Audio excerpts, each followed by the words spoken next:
college degrees and all that stuff, are nice and cute and wonderful. I have some, and I'm not saying that it's bad to go to school. I'm not saying that at all. But the people I've seen who really get ahead are the people who self-educate and start a business. There's a saying that I heard that I really like where it said, formal education will help you make a living. Self-education will help you make a fortune.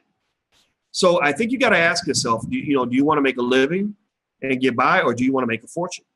I'm not telling you what that decision should be, but I am here to tell you that there is a difference.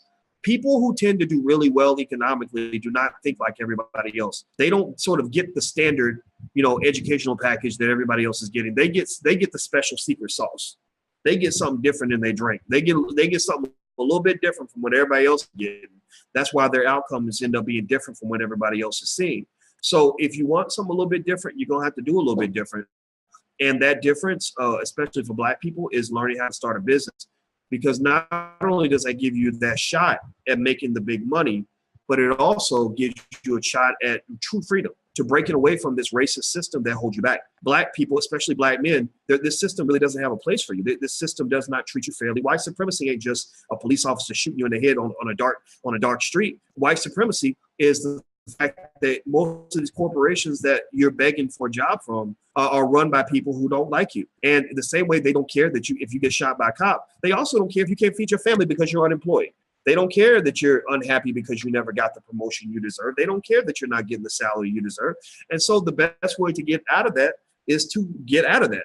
That was the best move I ever made, was learn how to start a business. My PhD was not the best I ever made. My PhD was a stepping stone to the best move, which was to actually learn how to start a business. The third thing I would say is that for young people, you got to be real careful about these student loans. These student loans are killing you left and right. They are murdering people economically. You should not walk around here with $150,000 in debt for a damn 4-year college degree that can't get you a job making more than $50,000 a year. That is insanity. It is impossible to repay that kind of debt. It takes forever. The average millennial in America is going to die in debt if they went to college. I'm not saying that you shouldn't go to college. I'm just saying you got to find a way to keep that debt down. And when they try to convince you to take on another $60,000 in debt to go get that master's degree that'll maybe help you make an extra $3,000-$4,000 a year, that's bullshit. Forget that stuff. I'm telling you. I'm not telling you not to do it. I'm just here to tell you that there's a lot of ways to get an education. There are online degree programs and ways you can learn practical skills without spending, $40,000, $50,000 a year. And so if you do that, you will be drowning in debt to the point where you will be looking at these statements where they're going to be like, oh, you owe $109,422.18.